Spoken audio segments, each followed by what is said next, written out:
The Tea Biz podcast delivers tea news that you need to know. A recap of the week's major headlines with commentary and cultural trends hosted by Dan Bolton. It is the voice of origin for tea professionals and enthusiasts worldwide. Tea nourishes and inspires. It is an ancient plant-based medicine that simultaneously heals and energizes the body as it soothes the mind. Making fine tea is a blend of artistry and craftsmanship. The $200 billion tea trade is fundamentally local, yet exerts global influence, employing millions to enhance the well-being of all.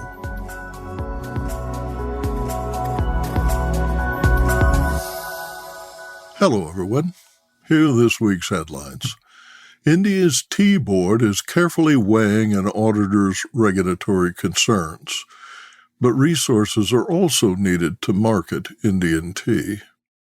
Overindulgence and high ABV tea, and India's oldest captive elephant dies.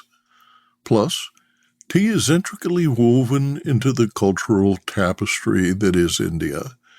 In its latest marketing campaign, Tata Tea Premium acknowledges and elevates several of the Indian state's distinctive patterns in fabric and symbols of pride, drawing attention to the tea company's extensive range of hyperlocal blends.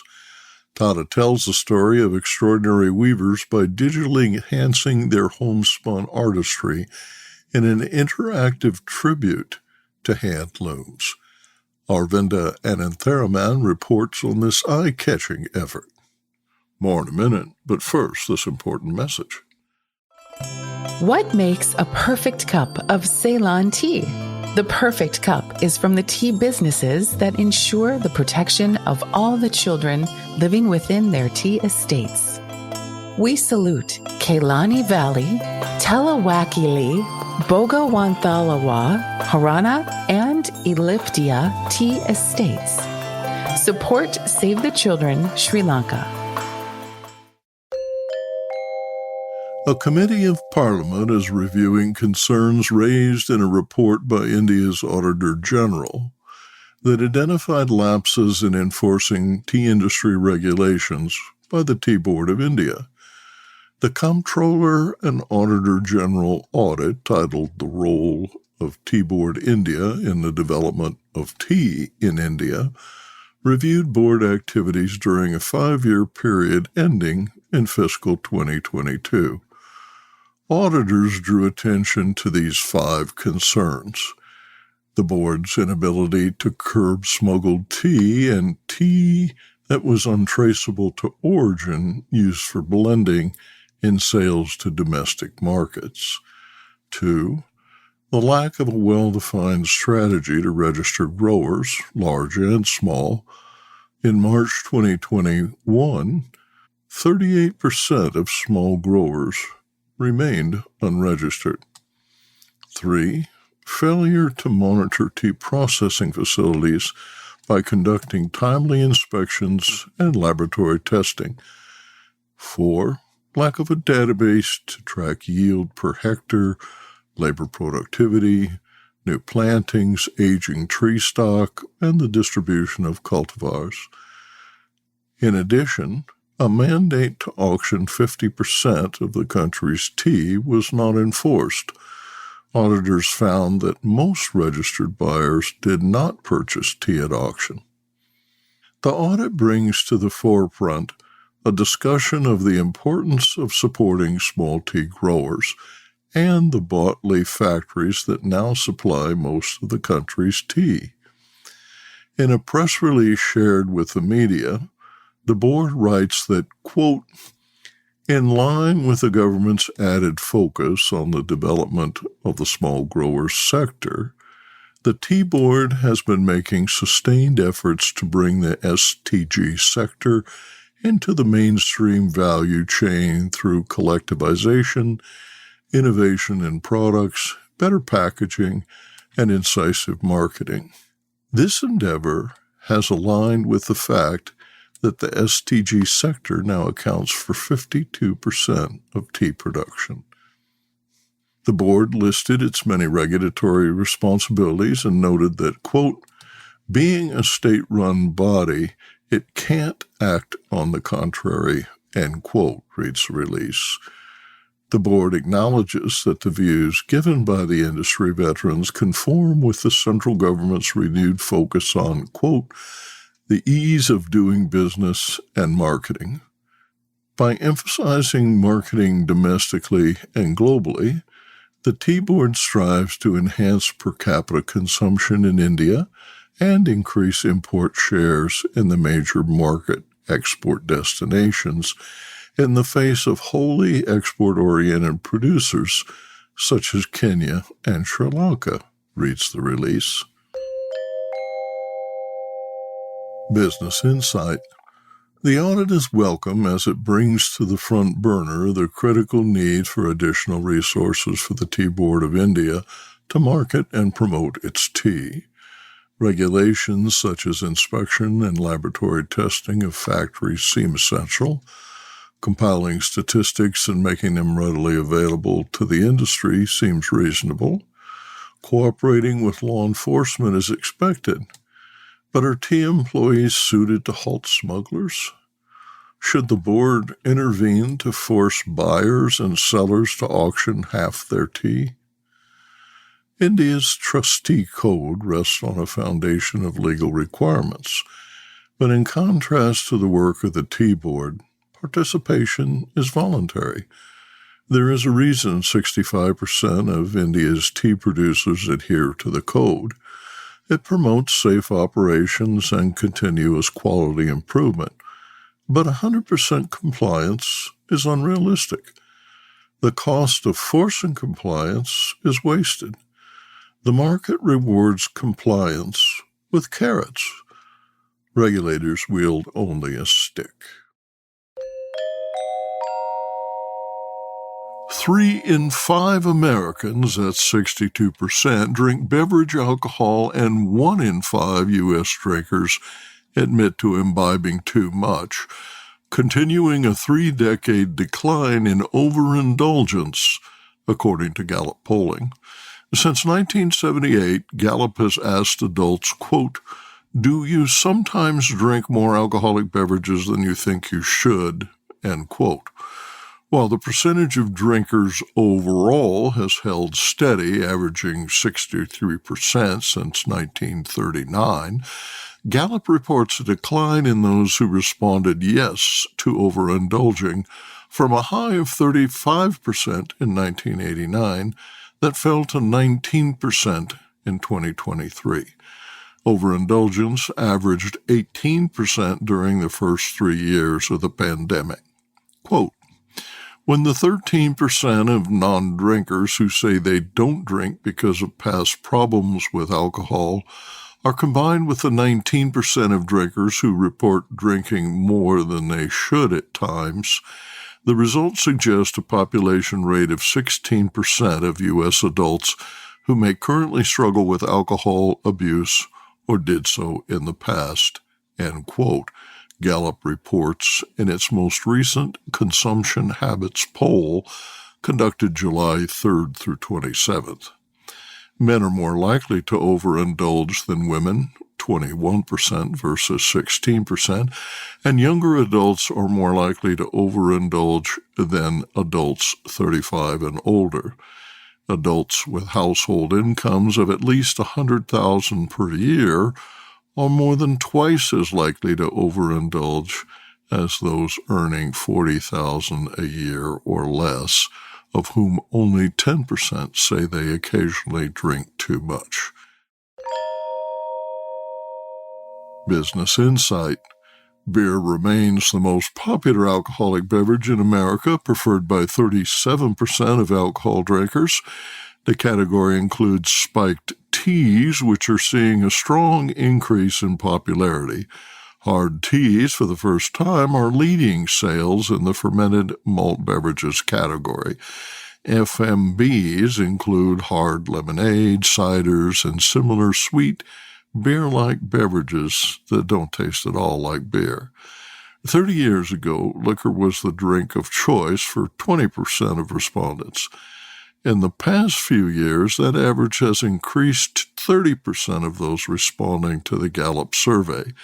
In 2023, the total increased to 31%, an all-time high. Tuskar Bajuli Prasad, the oldest elephant in captivity in India, passed this week at the age of 89.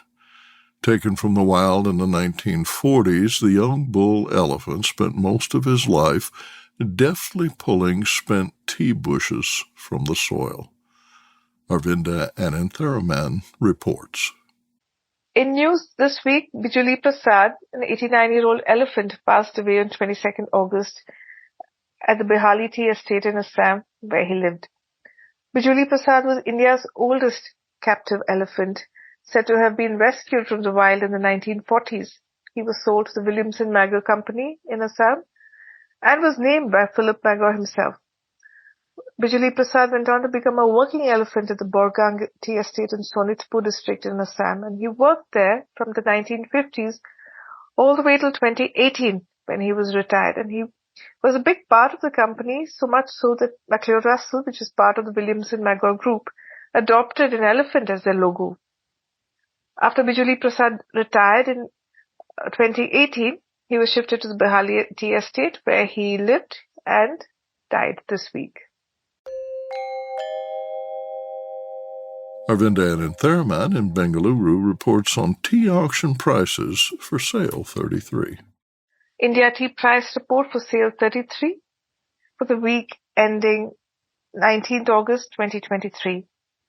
This week, a little over 21,000 tons of tea were on offer, with an overall sale percentage of 64% and an average price of 174 rupees per kilo. The BP grade was top-selling grade, followed by BOPSM and dust and fannings. In Kolkata, orthodox grades sold well at 80% sale volume, averaging 214 rupees a kilo. Only about 70 tons of Darjeeling tea were on offer, of which less than half was sold. Average price was 389 rupees a kilo, less than last week.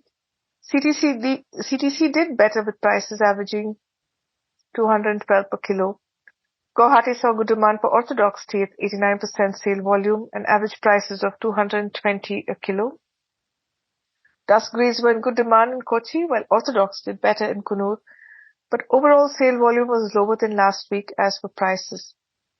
In weather, rainfall is expected in Bihar and Assam, and Darjeeling is expected to see light to moderate rainfall, but reports indicate that in August, both West Bengal and Assam state have seen deficient rainfall. And now, a word from our sponsor. Hello, I'm Bogdan, a passionate tea drinker and the inventor of the ultimate tea machine, the Brew Maker 1. Preparation is key to making fine tea. Sequential steepings deliver the best taste possible and unlock the true value of whole leaf teas and botanicals. Brew automates that process without using any pots or capsules. This simple-to-operate, smartphone-controlled device stores steeping profiles to consistently make great tea at the push of a button. Brew also reduces time, waste, and energy. That's because I engineered the brew to remember control settings for temperature, brewing time, and quantity. Using my patented process lets you stack steep simply and conveniently.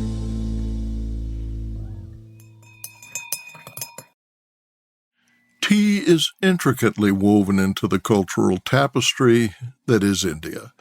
In its latest marketing campaign, Tata Tea Premium acknowledges and elevates several of the Indian state's distinctive patterns in fabric and symbols of pride, drawing attention to the tea company's extensive range of hyperlocal blends. Tata tells the story of extraordinary weavers by digitally enhancing their homespun artistry in an interactive tribute to handlooms. Aravinda Anantharaman reports on this eye-catching effort.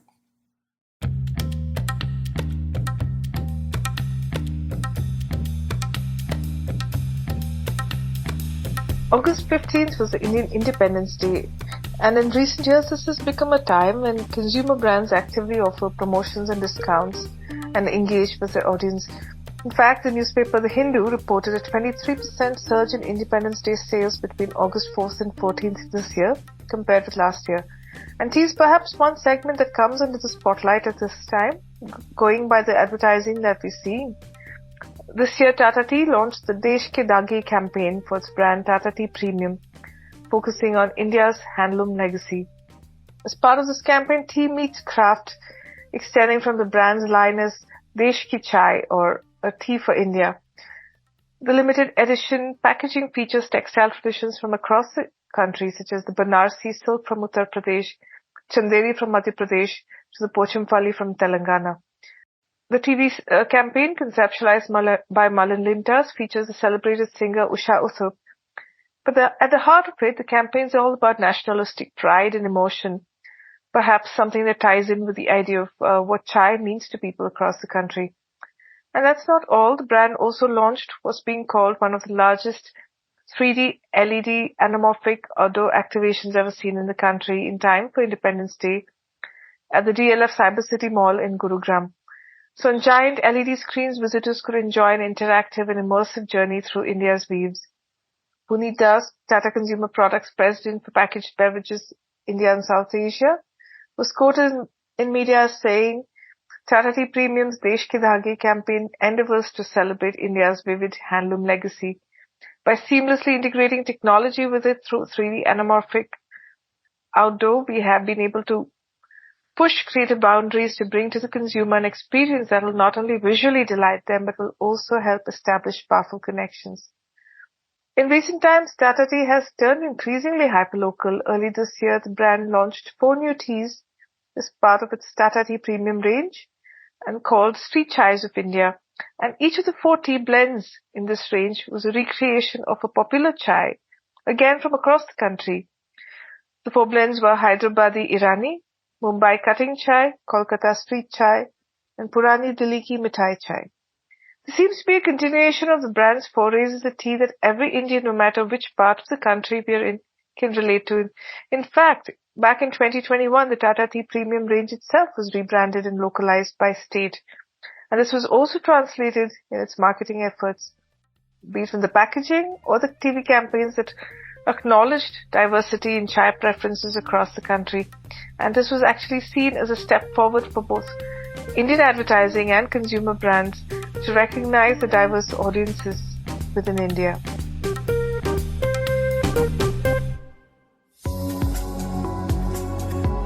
Intrigued by what you heard in today's podcast? Would you like to learn more from our global network of tea biz journalists and tea experts? Remember to visit the Tea Biz website for more comprehensive coverage. That's www.tea-biz.com.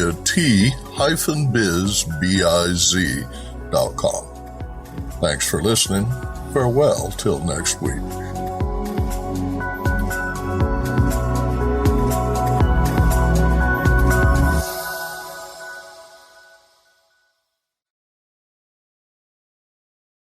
Get ahead of postage rate increases this year with Stamps.com. It's like your own personal post office. Sign up with promo code PROGRAM for a 4-week trial plus free postage and a free digital scale. No long-term commitments or contracts. That's Stamps.com, code PROGRAM. Produced by Audivita Studios. Connect your voice to the world.